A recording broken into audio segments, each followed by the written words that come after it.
The council chamber fell silent as Commander Thraax's voice boomed across the obsidian floor. His scaled hand slammed against the crystalline table, rattling the translation devices mounted before each delegate. The Kalvarian warrior stood nearly 8 feet tall, his reptilian frame covered in ceremonial armor that glinted under the chamber's artificial stars. 47 systems, he announced, his voice dripping with contempt. 47 victories across this galaxy, and not once have I tasted defeat. My fleet has broken the backs of the Torvani resistance, crushed the Meklar rebellion, and brought the proud Zyther clans to their knees. He turned slowly, his golden eyes sweeping across the assembled delegates. And now I sit among you, listening to debates about admitting these humans to our council. His lips curled back, revealing rows of serrated teeth. Primitives who crawled from their dirt world barely 3 decades ago. They purchased their technology from the Centauri traders and claim it as innovation. They speak of honor while their hands are still wet with the blood of their own tribal wars. The human delegation sat motionless at their assigned platform. 6 figures in simple gray uniforms, their faces unreadable. At their center sat Queen Elena of the unified Earth territories, her dark hair pulled back in a practical braid, her hands folded calmly on the table before her. She was younger than most of the other leaders present, perhaps 40 standard years, with sharp features and eyes that seemed to absorb everything without revealing anything in return. Thraax's attention fixed on her. Tell me, Queen of Earth, what victories does your species claim? What right do you have to stand among conquerors and empire builders? Your world contributes nothing but raw materials and cheap labor. You are merchants at best, parasites at worst. A Centauri delegate shifted uncomfortably. The insult was extreme even by Kalvarian standards. Several species had gone to war over less, but Elena's expression didn't change. She simply watched Thraax with the patience of stone. No response? Thraax laughed, the sound harsh and grating. Perhaps your translators malfunction. Or perhaps you simply understand your place. He turned to address the full council. I have fought on the front lines of every major conflict in the outer sectors. I have commanded fleets numbering in the thousands. I have stood in single combat against the greatest warriors this galaxy has produced. His hand traced along his chest where scars crisscrossed his scales beneath the armor. Every mark on my body tells a story of triumph. Every wound is proof of my superiority over those who dared challenge me. Elena's voice cut through his speech like a blade through silk. It was quiet, almost conversational, but something in its tone made every being in the chamber turn to listen. That scar on your neck, she said, not rising from her seat. The plasma burn just below your left jaw. May I see it more closely?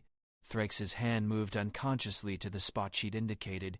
A thin line of discolored scales ran from his jawline down to his collar, barely visible among the countless other marks that decorated his hide. His eyes narrowed with suspicion. You wish to admire my battle trophies? How appropriate.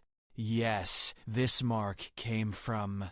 I know where it came from, Elena interrupted. She stood slowly, her movements economical and precise. I'm the one who gave it to you. The chamber erupted in confused murmurs. Thrax's face twisted in anger. Impossible. That wound is 15 years old, earned in the Verith, 7 campaign against insurgent forces. No human was anywhere near that sector.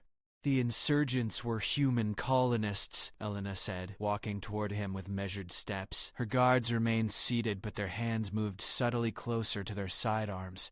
Your forces took them hostage when they refused to abandon their settlement rights. 300 men, women, and children held in a mining facility you'd converted into a prison camp. Thrax's jaw clenched. I remember no such... You remember, Elena continued, her voice still calm but carrying an edge now. Because you were personally overseeing the interrogations. You wanted to know which other human colonies might be worth raiding. You thought we were easy targets? Isolated, weak, no real military to speak of. She stopped a few paces from him. Even standing, she barely reached his chest, but she looked up at him without hesitation. Earth Command sent a single ship, a destroyer called the Liberty's Edge. I was a lieutenant then, leading a special operations team of 12 soldiers. The Centauri delegate was already accessing historical records, his fingers dancing across a holographic interface. Other council members did the same, curiosity replacing their earlier indifference. Elena's eyes never left Thraax's face. We inserted at midnight, local time, using thermal camouflage to bypass your perimeter sensors. Your guards were Kalvarian regulars, professional soldiers, but they'd grown comfortable. They didn't expect anyone to be crazy enough to assault a fortified position with just 12 operators. This is fantasy, Thraax growled, but uncertainty had crept into his voice. I would remember. We breached the eastern wall using shaped charges exactly 32 seconds before your internal alarms triggered. My team split into 3 groups, 4 to secure the hostages, 4 to create a diversion at your command center, and 4 with me to handle your quick reaction force. She tilted her head slightly. You were in the command center when the explosion started. I watched you through the scope of my rifle as you rushed out rallying your troops. The Centauri delegate's face had gone pale. I have the records here, he said quietly. The Verath 7 incident, 15 years ago. Official Kalvarian report claims it was a tactical withdrawal due to the facility's strategic value being compromised by structural damage. Structural damage, Elena repeated with the faintest hint of a smile. Is that what you called it? Thraax's hands had curled into fists. Around them, the council chamber had gone completely silent. Every translator, every recording device, every eye was focused on the 2 figures standing at the center of the floor. You brought 60 soldiers to stop us, Elena continued. Heavy weapons, combat armor, the works. You thought it would be a massacre, and for 90 seconds you were winning. My team was pinned down in the western corridor, taking fire from 3 directions. I lost 2 people in the first exchange. Her voice didn't waver, but something cold had entered her eyes. That's when I realized you were directing the assault personally. You kept exposing yourself, so confident in your armor and your superiority. So I did something you didn't expect. I came for you directly. 1 soldier against a Kalvarian commander? Thrax's laugh was forced now. You expect anyone to believe. I used the civilian quarters as cover, moving through the rooms where you'd been keeping our people. The doors you'd welded shut slowed me down, but they also channeled your forces into predictable patterns. When I reached the central hub, you were there, 20 feet away, barking orders to your troops. Elena's hand moved in a quick gesture, miming the motion of raising a rifle. I fired 3 times. The first shot hit your chest plate and ricocheted. The second caught your shoulder, penetrated the armor gap. The third, she pointed at his neck, the third shot was meant for your head, but you moved. The plasma round grazed your jaw, burned along your neck, and melted part of your collar assembly. You went down hard. Your troops panicked. Some tried to reach you. Others kept firing at my team. That's when I activated the thermite charges we'd planted on your ammunition depot. The Centauri delegate was reading frantically now, his voice shaking. The report mentions significant munitions lost due to fire. 17 Kalvarian casualties. The commander was evacuated due to combat injuries. I carried that injury for 3 months, Thraax said, but his voice had lost its earlier certainty. The healers said another inch and it would have severed my primary artery. Another inch and you'd be dead, Elena agreed. But I didn't need to kill you. I needed you afraid. I needed your troops demoralized. While you were being dragged to your medical bay, my team extracted all 300 hostages through the northern tunnel network. We were off planet before your reinforcements arrived. As either delegate activated her console, her crystalline fingers moving with purpose. I'm accessing independent surveillance from Verath. 7. The mining facility had civilian monitoring systems that continued recording throughout the incident. Holographic displays materialized above the council table. Grainy footage showed armored figures moving through darkened corridors. Explosions, plasma fire lighting up the darkness. And there, clear as starlight, a human soldier in powered armor facing down a Kalvarian commander. The timestamp read 15 years, 2 months, and 7 days in the past. The video showed the moment Elena described. 3 shots, the third catching Thrax's neck in a spray of superheated plasma, his fall. The chaos that followed. Thraax stared at the footage, his face unreadable. Around the chamber, delegates were accessing more records. The whispers grew louder. "There are other discrepancies," the Xyther delegate said softly. "The Battle of Corvin Reach. Commander Thraax claims total victory, but multiple sources indicate he withdrew after losing 3 capital ships to a defending force he'd reported as negligible." "The Siege of Telmara," another voice added. "Recorded as a triumph, but commercial shipping logs show Kalvarian supply lines were cut for weeks following the engagement." "That's not typically a sign of victory." "The Meklar Rebellion," a third delegate called out, "ended not with Kalvarian military victory but with a negotiated settlement. The rebels retained significant territory." Thraax's world was crumbling around him. His perfect record, his unassailable reputation, all of it unraveling as the Council turned its collective analytical power against his claims. Every database, every archived report, every piece of independent evidence was being examined and found wanting. "Enough!" he roared, his hand moving toward the ceremonial weapon at his side. "This is an outrage. You dare to tell the truth," Elena said, and her voice carried a weight that stopped him cold. "Something you've forgotten how to do." She turned to address the full council. "Commander Thraax asked what right humanity has to stand among you. I'll tell you, we've earned it. Not through boasts or exaggerations, but through blood and sacrifice. We've fought when we had to fight. We've shown mercy when we could afford it. We've kept our word even when it cost us dearly." Her gaze swept across the assembled delegates. "When we came to this council seeking admission, we didn't demand it. We didn't threaten or bluster. We presented our credentials, our history, our values. We asked to be judged on our merits, and some of you saw fit to grant us probationary status, which we accepted with gratitude." She turned back to Thraax. "But we will not be mocked by someone whose honor is built on fabrications. We will not be called parasites by someone who attacks civilian populations. And we will not remain silent when confronted with lies." The Centauri delegate had gone completely pale. "The records. There are dozens of inconsistencies, battles that never happened. Victories that were actually stalemates or retreats, enemy forces inflated to make triumphs seem more impressive." He looked at Thraax with something like pity. "How long has this been going on?" Thraax said nothing. His hand had fallen away from his weapon. For the first time since Elena had known of him, he looked diminished. "The Council's senior arbiter, an ancient Torvani whose species predated most galactic civilizations, rose slowly from his seat. His voice was like grinding stone. Commander Thraax, you stand accused of falsifying military records, misrepresenting your service history, and bringing dishonor to this council through deliberate deception.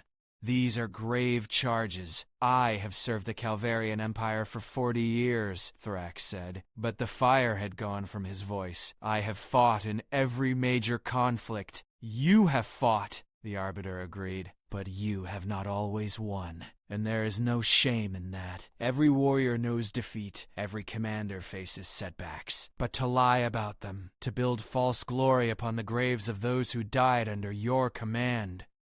He shook his head. That is beyond dishonor. That is betrayal. Around the chamber, votes were being cast. The decision was swift and unanimous. The Arbiter's pronouncement carried the weight of galactic law. Commander Thraax, you are hereby stripped of your rank, your honors, and your position on this council. Your record will be investigated thoroughly, and appropriate corrections will be made. Your military pension and benefits are suspended pending review. This council's judgment is final. Thraax stood frozen, his lifetime of constructed glory collapsing in minutes. His guards moved forward to escort him from the chamber, but he shrugged them off. He looked at Elena one last time. I should have killed you on Vareth 7, he said quietly. You tried, Elena replied. You failed, just like you failed those 300 people you tried to use as pawns. Just like you failed every soldier who trusted your leadership and believed your lies. She stepped closer, her voice dropping so only he could hear. But here's what you never understood, Thraax. Real strength doesn't come from pretending to be invincible. It comes from acknowledging your scars, learning from your defeats, and becoming better despite them. You could have been a great commander. Instead, you chose to be a great liar. Thraax had no response. He turned and walked from the chamber, his footsteps echoing in the silence. As the doors sealed behind him, the council remained still, processing what they had witnessed. The arbiter looked at Elena with newfound respect.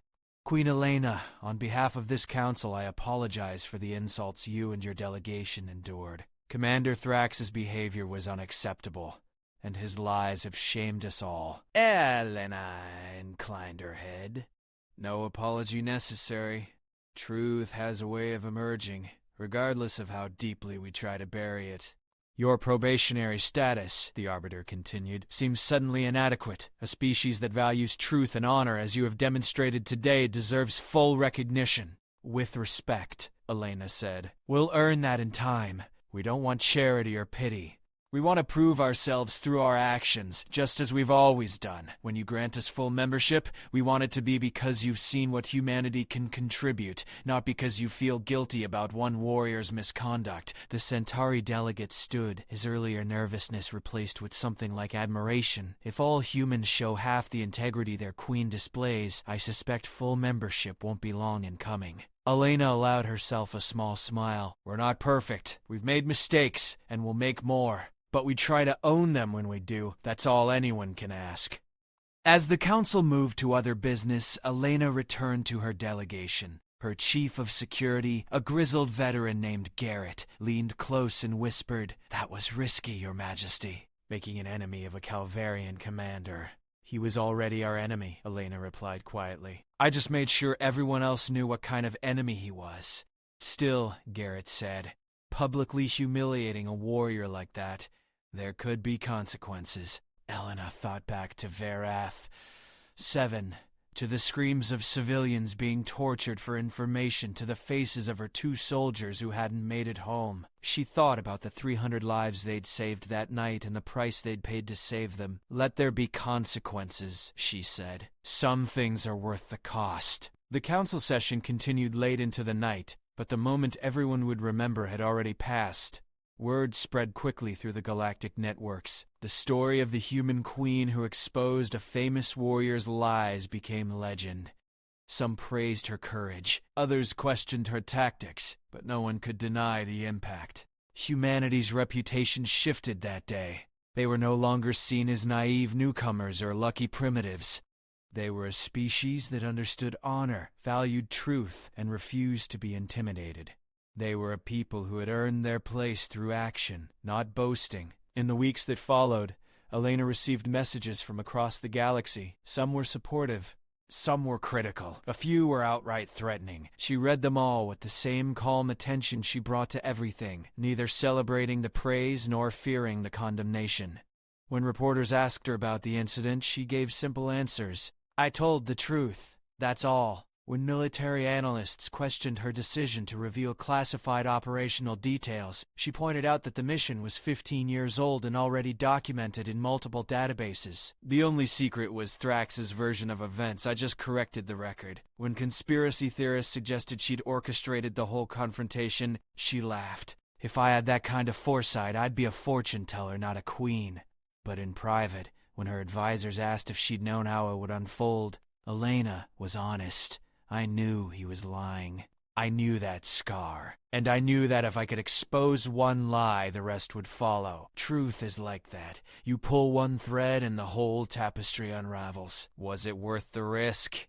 One advisor asked. Elena considered the question seriously. Humanity needed to establish what we stand for, not through speeches or declarations, but through demonstration. We needed to show the galaxy that we don't bluff, we don't exaggerate, and we don't back down from the truth, even when it's inconvenient. She smiled. Besides, someone needed to shut him up.